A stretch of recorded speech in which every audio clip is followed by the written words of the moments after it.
E aí pessoal do Você Mais Rico, quem fala é Bruno Perini, criador do canal, e nesse vídeo vamos falar sobre Bitcoin e dinheiro e tentar responder a seguinte questão: será que o Bitcoin tem potencial para ser o melhor dinheiro do mundo quanto às suas características, às vezes para atender aquilo que se espera de uma moeda? E antes de entrar no assunto, quero lembrar para você que está chegando agora no canal para deixar o like para ajudar esse vídeo a ser divulgado e também se inscrever aqui no Você Mais Rico. E para quem quer entender mais sobre essa questão de moeda, surgimento, trocas, finanças no geral, eu gosto sempre de lembrar que aqui no Grupo nós temos uma plataforma chamada Finclass, que tem todo o conteúdo para que você aprenda a investir desde o zero. Para quem quer conhecer a Finclass, o link estará aqui na descrição. Veja a plataforma, analise o conteúdo. Alguns dos maiores e melhores nomes de finanças do Brasil e até do mundo que estão lá dentro gravaram aula pra gente e muitos outros ainda irão gravar, então não fique de fora. Inclusive, já que vamos falar de Bitcoin aqui, deixo uma recomendação, na verdade duas, para quem já está na Finclass e porventura não vê esses conteúdos, porque tem bastante conteúdo lá dentro. Uma delas é o documentário Money ID, que conta a história da evolução do dinheiro e falaremos um pouco disso nesse vídeo. É um documentário, inclusive, que a gente gravou com participação do Yuval Harari e vários PhDs em economia. É bem interessante, exceto na parte sobre cripto, né? Ali eu discordo bastante do ponto de vista, mas vejam para que vocês possam saber do que eu estou falando. E a outra sugestão, até para fazer um contraponto a essa, é assistir o Finbook do Fernando Urrich, que fala sobre Bitcoin, através do livro que ele mesmo escreveu, chamado Bitcoin, a moeda na era digital. Esses dois conteúdos estão na Finclass e eu acho que é muito interessante que você assista. Agora, partindo para o assunto do vídeo. O primeiro ponto é falar que quando eu digo o Bitcoin tem potencial para ser o melhor dinheiro, é muito mais analisando as características que a gente espera de um dinheiro, e não as funções em si. Eu sempre falo que, embora o pessoal veja no futuro as pessoas usando o Bitcoin como meio de troca, uma unidade de conta e uma reserva de valor, que são três das funções do dinheiro, eu enxergo o Bitcoin como uma espécie de ouro digital, que atenderia a função de reserva de valor. Essa é a minha tese, inclusive eu falo isso lá dentro da plataforma da Finclass, só tem um porém dentro dessa tese. E o ponto é que depois que o Bitcoin passa a ser uma reserva de valor de fato, as pessoas entesourando aquilo e usando outras moedas que perdem valor de maneira fácil para fazer as trocas, pode chegar ao ponto de um comerciante se recusa a aceitar outras moedas e passe a exigir, a demandar pagamentos em Bitcoin. Aquilo vira um meio de troca e depois as pessoas passam a fazer contas utilizando aquela unidade monetária e aí vira uma unidade de conta. Mas isso seria um plus na história. Não sei se vai acontecer ou não. Na minha visão, a minha tese é o Bitcoin como uma reserva de valor, né? E para isso ainda falta uma questão que é o chamado teste do tempo, né? Afinal de contas, ele existe há bem pouco tempo. Mas além das funções, a gente vai ver que ao longo da história, certos itens que foram sendo utilizados como dinheiro se sobressaíram a outros devido a uma série de características. E aqui eu elenquei 7 dessas características. Para que algo seja um dinheiro de qualidade, aquilo tem que ser durável, divisível, fungível, no sentido de que uma unidade é igual a outra, né? Se eu te transfiro 10 mil reais e você depois me transfere 10 mil de volta, é a mesma coisa, não tem diferença. São dígitos em telas de cristal líquido, né? São informação, são bits. Aquilo é fungível. Até o próprio dinheiro de papel, você troca 100 reais comigo aqui, cada um dá uma nota, é praticamente fungível. Embora para numismatas, para colecionadores, haja diferença ali, né? Essa nota de 100 tá mais bem conservada, tá flor de estampa, a outra tá toda surrada, uma teu Deus seja louvado, outra não tem, uma certa assinatura de um presidente do Banco Central. Isso confere um valor diferente a dinheiro físico, a papel moeda, mas em si ele é essencialmente fungível. Tem que ser portátil, fácil de transportar, verificável, ou seja, você tem que bater o olho e saber que aquilo é verdadeiro, escasso e tem que ter um certo histórico. Ou seja, se for algo muito recente, a chance de que aquilo deixe de existir ao longo do tempo é muito maior. Então, pensando nessas 7 características, eu quero chegar no final do vídeo e mostrar para você que o Bitcoin, em comparação, por exemplo, com ouro e com a moeda fiduciária, aquilo que a gente tem hoje, né, moedas baseadas apenas em fidúcia, em confiança, acaba se sobressaindo. Mas, para chegar nessa visão, a gente tem que primeiro voltar para o passado e falar brevemente sobre o histórico de evolução do dinheiro ao longo do tempo. Porque nem sempre nós utilizamos uma moeda de troca para facilitar transações comerciais. Remontando ao passado da humanidade, na época em que a gente começou a fazer as primeiras trocas, o que imperava era simplesmente o escambo. Se eu produzo maçãs e você é um pescador e eu estou interessado no seu peixe, eu chego com as minhas maçãs, tento trocar pelo peixe com você. Só que às vezes você não gosta de maçã. Você, na verdade, quer carne de porco. Então teria que ir atrás do camarada que tem porcos para ver se ele troca por maçãs para que eu trocasse a carne de porco por peixe. Então veja que, nesse esquema do escambo, havia havia um problema, que era o chamado problema da coincidência dos desejos. Se nós não temos desejos que podem ser satisfeitos nessa troca, é muito mais difícil que uma troca ocorra. E, logicamente, as pessoas foram vendo, nossa, maçã nem todo mundo quer, carne de porco nem todo mundo gosta, peixe é a mesma coisa,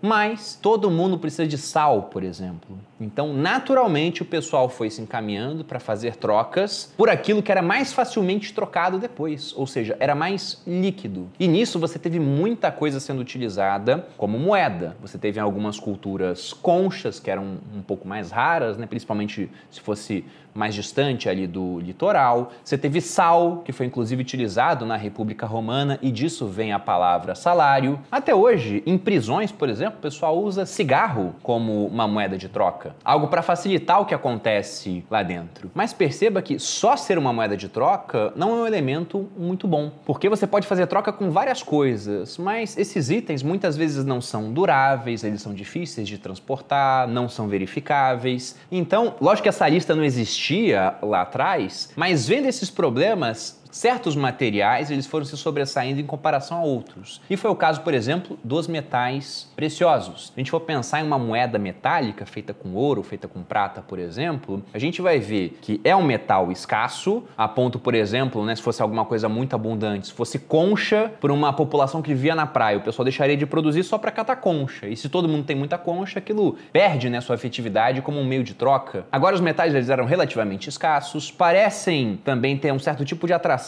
para o homem, porque você tem culturas que não tinham contato entre si, como por exemplo os incas e os astecas aqui na América, e quando os europeus chegaram, os espanhóis, eles, embora não utilizassem uma moeda em si, valorizavam o ouro e a prata. Os incas falavam que o ouro era o suor do sol e a prata as lágrimas da lua, e usavam como adorno estético. Então, de uma forma ou de outra, a gente valorizava aquele metal, mesmo que não para uso monetário. E coloque aí o fato também que era relativamente simples para culturas primitivas pegar aquele metal, fundir, transformar em um disco e colocar o rosto do soberano da época, atestando ali, olha, essa moeda aqui é emitida pela nossa autoridade, você pode confiar nela, porque afinal de contas a moeda é verdadeira. Então, por conta disso, nós tivemos toda uma era onde a moeda metálica era aquela que imperava. E dentro disso, vários padrões monetários, né? O tetradracma ateniense durante muito tempo foi o padrão monetário, depois, na época do Império Romano, o denário, ambas as moedas de prata. E esse é um ponto interessante. O ouro, embora tenha sido a base de vários sistemas, inclusive, até bem recentemente, ainda era o lastro do dinheiro, se a gente pensar em dólar, isso até 1971, ele tinha um problema que fez com que ele nunca dominasse um sistema monetário sozinho. Era o chamado problema do troco miúdo. Vamos pensar que aqui no Brasil o real ele colapse, ninguém mais confia no real e você tenha que voltar a usar uma outra moeda de troca. E você pensa, eu tenho um pouco de ouro em casa, eu vou comprar pão em ouro. 1 grama de ouro, que é uma folhinha de ouro, realmente um negócio bem fino, custa mais ou menos uns 300 e poucos reais. Então imagina que você quer comprar alguma coisa, um pão que custa R$1. Você teria que pegar a 300ª parte daquele grama de ouro para dar pro padeiro. Então, primeiro, é algo com uma pinça, é muito pequeno, e na hora que você dá pro padeiro também,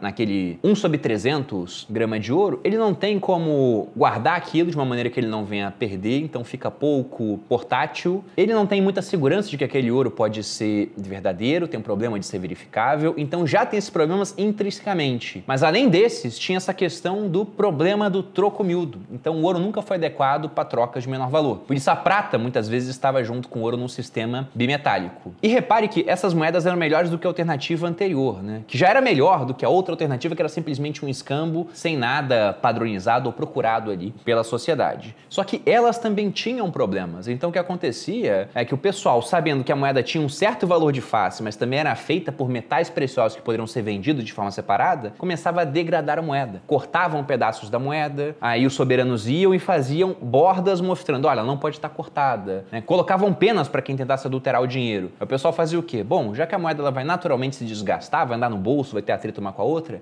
pegavam uma moeda com a outra e ficavam esfregando para cair aquele pó de ouro, pó de prata, para poder vender. E a moeda que inicialmente tinha que ter, por exemplo, 4 gramas de prata, ia ficando com 3,8, 3,5, mas mantendo o mesmo valor de face, o que criava uma oportunidade de arbitragem, né? Afinal de contas, se ela tinha o mesmo valor de face, você pegava uma moeda desgastada com 3,5 gramas de ouro e tentava trocá-la para uma moeda nova com 4 gramas de ouro, por exemplo, ou prata, elas deveriam valer a mesma coisa. Lógico que as pessoas não eram trouxas, o que elas faziam? Colocavam um desconto no preço da moeda. Então veja que aquilo já começava a atrapalhar as trocas da economia. O próximo ponto de evolução foi guardar ouro, prata, esses metais preciosos em instituições que falavam: aqui isso não vai ser adulterado, toma esse recibo, e o pessoal começou a transacionar com recibo. E aí foi nascendo os bancos e também essa era do dinheiro de papel, no início um dinheiro representativo de ouro guardado em uma instituição. E isso colocava uma ideia de lastro, uma ideia de troca. Você poderia trocar aquele papel pelo ouro guardado. Os países foram assumindo isso para si, foi mantido um lastro ouro durante um tempo, só que o lastro ouro ele também tinha um problema, que era o fato de que países queriam sempre gastar mais. E em certos episódios, como guerras, isso acontecia. Em conflitos existenciais, precisavam arcar com mais gastos e a alternativa que aparecia era: produza muito mais papel e aí se ninguém quiser trocar pelo ouro, ninguém vai saber que as coisas deram errado. Mas eventualmente o pessoal via aquele excesso de papel na economia, tentava trocar por ouro, havia corrida bancária, havia quebradeira e o mundo ele entrou e saiu do lastro ouro em algumas vezes. A última delas, antes da saída definitiva, aconteceu após a Segunda Guerra Mundial. Na verdade, no final da Segunda Guerra, em 44, num encontro em Bretton Woods, nos Estados Unidos. Os aliados, já vendo que a guerra estava se encaminhando para o final, eles queriam ver como que o mundo iria ficar em termos de padrão monetário. O que ficou acordado era um padrão dólar, onde todo mundo teria dólares nas reservas dos outros bancos centrais, e o dólar lastreado em ouro, num lastro onde 35 dólares compravam uma onça Troy, que é mais ou menos 31,1 gramas de ouro. E esse lastro, ele foi mantido até 1971. E ele acabou porque os americanos abusaram do chamado privilégio exorbitante que eles tinham, na palavra de um liberal francês, que era o seguinte: eles podiam criar muitos dólares, ninguém ficava verificando as reservas de ouro dos americanos e ficavam gastando pelo mundo, né? Até uma hora que, desconfiados disso, alguns governos começaram a exigir a troca dos seus dólares por ouro. Em 1969, Charles de Gaulle, o presidente francês, mandou um navio com 150 milhões de dólares em notas para serem trocadas por ouro. Depois que ele fez isso, outros países fizeram igual. O ouro ele começou a ser negociado em outras bolsas por preços maiores do que esses 35 dólares, né? O que gerou uma chance de arbitragem. O pessoal podia trocar o ouro por 35 dólares a onça e vender a onça por 40 dólares, por exemplo, na bolsa inglesa. Então, vendo que ficariam sem ouro, os Estados Unidos foram lá e tiraram o lastro ouro num discurso do então presidente Nixon, que vocês podem acompanhar um trechinho bem curto aqui.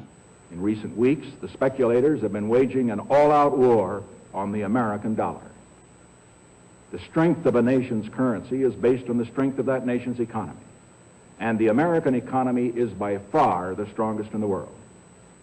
Accordingly, I have directed the Secretary of the Treasury to take the action necessary to defend the dollar against the speculators. I have directed Secretary Connally to suspend temporarily the convertibility of the dollar into gold or other reserve assets, except in amounts and conditions determined to be in the interest of monetary stability and in the best interest of the United States. Veja que ele removeu temporariamente o lastro em ouro. E eu aproveito para fazer uma menção àquela frase brilhante do economista americano Milton Friedman, que diz que nada é tão permanente quanto uma medida temporária do governo. O lastro em ouro ele acabou para os americanos em 1971, em boa parte do mundo já não existia mais. Na Suíça durou até os anos 90, mais ou menos. E 50 anos depois disso, esse lastro em ouro ele continua removido. Então, um temporário que de fato ele se tornou bem permanente. O que nos leva à era atual, onde o dinheiro ele foi evoluindo de uma certa maneira, mas também tem um problema. E o problema que nós temos hoje é que não tem nenhum lastro, nada que dê uma ideia de escassez, que segure a criação de dinheiro por parte dos governos, além das próprias promessas dos governos dizendo que, olha, nós manteremos o valor da moeda. Promessa essa que, para quem tem acompanhado o noticiário desde o início de 2020, ela é sistematicamente quebrada, estamos com inflação mais alta no mundo inteiro. Isso não só pela criação de moeda, também problemas econômicos, fechamos, né, muita coisa nos últimos 2 anos e aí você atrapalha a produção, então menos coisas sendo ofertadas, muito mais dinheiro circulando, a demanda ela não só está lá como ela pode ter aumentado, então muita demanda para menos oferta, o preço de tudo acaba subindo. E nessa esteira, em 2008, quando esse movimento de muita criação de moeda para salvar o mundo de uma crise aconteceu, nós tivemos o surgimento do Bitcoin, que muita gente enxerga como uma alternativa para esse sistema baseado em confiança em pessoas e organizações que, se a gente for olhar em termos de histórico, não são tão confiáveis assim. Então, logicamente, aqui eu simplifiquei bastante essa história, né, para que esse vídeo não ficasse com 50 minutos, mas veja que toda a forma de dinheiro que surgiu para ser melhor do que a forma anterior. E a gente vai poder ver isso aqui através da comparação que nós vamos fazer agora, batendo item por item daquelas 7 características do dinheiro que eu passei no começo desse vídeo. E nessa comparação eu vou comparar o ouro, mas você pode pensar em outros metais preciosos junto, a moeda fiduciária, essa moeda baseada em confiança, mas já imaginando essa moeda numa versão 100% digital, até porque o sonho molhado de todo governo é acabar com o dinheiro físico, afinal de contas, né, isso dá muito mais poder ao governo, simplesmente ele vai saber tudo que você faz ou deixa de fazer com o dinheiro, né, dá muito controle, e é um caminho para o qual o mundo está se destinando no final. Já tem países que praticamente eliminaram o dinheiro físico, e mesmo naqueles onde isso ainda não é um objetivo, naturalmente já está acontecendo. Pense no quanto do dinheiro que você ganha como salário ou através do seu negócio, você vê na forma de dinheiro físico de fato. A maior parte disso é simplesmente dinheiro digital, né? São dígitos em uma tela. Então já vou imaginar essa versão digital. E o Bitcoin como uma alternativa para essas outras duas. Então, pegando item por item, quanto à durabilidade, o ouro, embora seja físico, ele é extremamente durável. Você pega a joia de ouro mais antiga, data de 4.500 a.C., e ela poderia ser vendida numa joalheria hoje. Aqueles cafés lá em Abu Dhabi que servem ouro junto com o café, você tomaria e se fosse peneirar o resultado daquilo, o ouro sairia igual, né? Embora decomposto. Não aconselho que façam isso, tá? Mas é só um exemplo, porque o ouro ele de fato é durável. E quanto ao Bitcoin e as moedas fiduciárias nessa versão digital, também, desde que o servidor que está guardando aquelas informações, no caso do Bitcoin, vamos lembrar que é uma tecnologia descentralizada, né, espalhada pelo mundo, ele permaneça ativo, aquilo permanece durável. Quanto à divisibilidade, vimos que o ouro tem o problema do troco miúdo, tanto que nunca esteve sozinho, precisava da prata, então isso limita a divisibilidade desses metais. Já o Bitcoin é divisível até a 8ª casa decimal, e as moedas fiduciárias têm lá sua divisão até os centavos, se bem que centavo hoje compra quase nada, né? Pensa no que você compraria com 1 centavo de real. Então, é uma divisibilidade que nem é mais exigida da nossa moeda. Quando era pequeno, com 1 centavo eu comprava bala. Hoje, essas moedas de 1 centavo, faz muito tempo que eu não vejo uma. Talvez nem existam mais, boa parte delas. Quanto à fungibilidade, os 3 são fungíveis. 1 grama de ouro é exatamente igual a 1 grama de ouro, 1 Bitcoin é exatamente igual a 1 Bitcoin, e 1 real digital seria exatamente igual a outro real digital, já que eliminamos aquela questão de assinatura, de presidente do Banco Central, de número de série da nota, de ter uma inscrição ou não.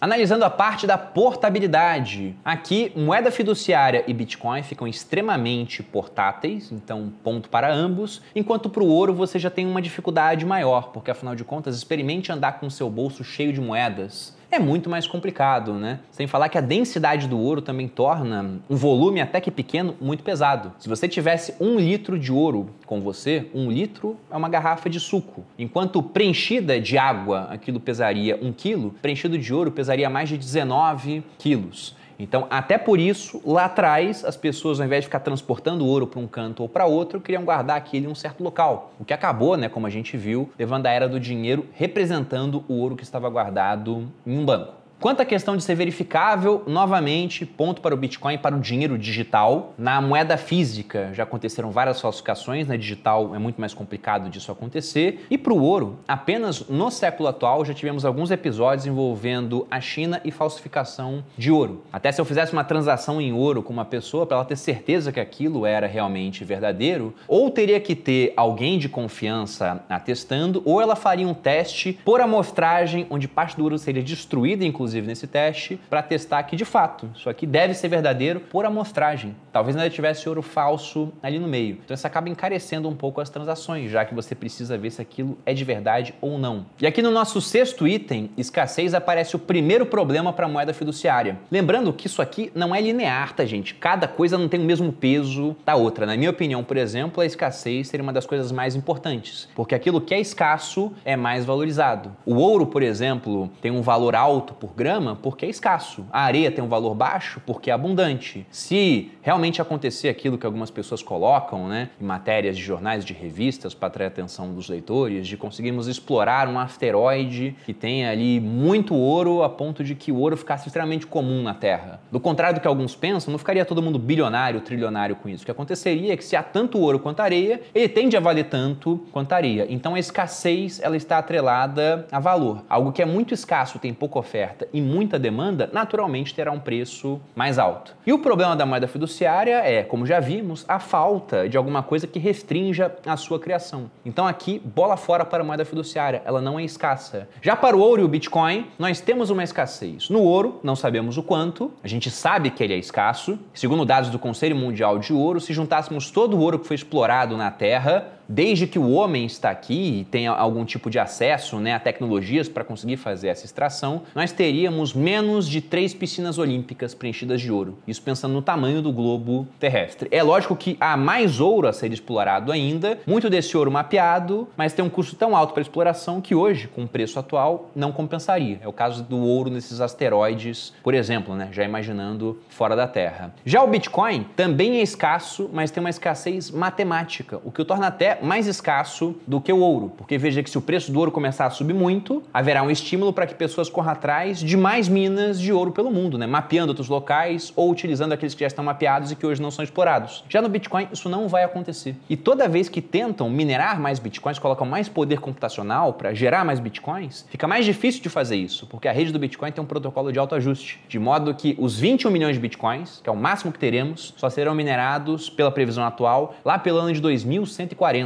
E disso, boa parte terá sido perdido pelas pessoas que fazem uma custódia ruim dessa criptomoeda. Então, na escassez, ponto para o ouro e ponto para o Bitcoin, mas eu colocaria um ponto duplo aqui para o Bitcoin, porque escassez é muito importante. E o último quesito, que é a questão de um histórico sendo utilizado como dinheiro, um histórico de aceitação. Aqui é indiscutível que o ouro bate as outras duas alternativas, ponto para o ouro. Quanto à moeda, a gente pode colocar um ponto mais ou menos aqui, porque afinal de contas tem um histórico, embora não seja um histórico tão longo quanto o do ouro, e invariavelmente para o Bitcoin a gente não poderia colocar esse ponto. Para as moedas fiduciárias, eu vou até marcar como não sendo um item que foi batido. Se eu for pensar em termos de histórico realmente, o único histórico milenar dentre as 3 alternativas analisadas é a do ouro. A moeda fiduciária tem algumas centenas de anos, mas assim, sem algo que dê um lastro para ela, dê algum tipo de ideia de escassez, ela é muito recente, Se formos pegar o fim do lastro ouro em dólar, tem apenas 50 anos. E o Bitcoin, muito menos do que isso. O white paper dele saiu em 2008, o primeiro bloco minerado em 2009. Então vemos que o Bitcoin é extremamente recente, com cerca de 13 anos de duração. Eu até faço uma ressalva aqui, mostrando a questão da evolução tecnológica, que é um processo que está em constante aceleração. De modo que ter 13 anos hoje é algo já representativo. Pense aí na evolução do tempo, o que aconteceria se você pegasse um camponês europeu do século XIV e teletransportasse ele 100 anos à frente para o século XV. Quase nada na vida dele, em termos tecnológicos, teria mudado. As pessoas que ele conhecia teriam morrido, mas a vida permaneceria quase igual. Agora, se eu pegasse uma pessoa que tinha 30 anos no início dos anos 90 e transportasse ela para cá, um avanço de 30 anos no tempo, a idade que ela tinha, as coisas teriam mudado radicalmente. Basta pensar em quando você começou a utilizar o WhatsApp, quando viu o Bitcoin pela primeira vez, quando utilizou o primeiro Uber. Então tudo isso é muito recente e mesmo assim já impactou bastante as nossas vidas. Então, por mais que o Bitcoin seja a pior alternativa em termos de histórico, a gente também não pode achar que 13 anos hoje são um histórico pequeno numa época de disrupções cada vez mais rápidas. E se isso fosse um campeonato por pontos corridos, e não é, certos itens são mais importantes do que outros, veja que o ouro ele teria tido 4 pontos positivos entre os 7 que ele podia fazer. Já o Bitcoin e a moeda fiduciária ficariam à frente, com a moeda fiduciária tendo 5 pontos positivos entre os 7 e o Bitcoin tendo 6 pontos. Nossa, Bruno, eu acho que a moeda fiduciária, a parte do histórico de aceitação, é um ponto positivo. Tudo bem, então ficaria empatado 6-6. Mas aí voltamos para a questão da escassez. Então, por isso que, pensando nessas características, o Bitcoin tem potencial para ser o melhor dinheiro que nós teríamos disponível hoje. Mas isso aqui é apenas a minha opinião. Quero saber também a de vocês, se faz sentido o que eu estou falando aqui, se não faz, se esqueci de pensar em um certo ponto, se estou enviesado em minhas opiniões, e provavelmente estou, gosto bastante do Bitcoin, Então deixem um retorno de vocês aqui nos comentários, se concordam ou discordam de mim. Eu vou ficando por aqui, era esse o recado do vídeo. Se você gostou, dê seu like, se inscreva aqui no Você Mais Rico, me siga nas redes sociais. Um grande abraço e até a próxima.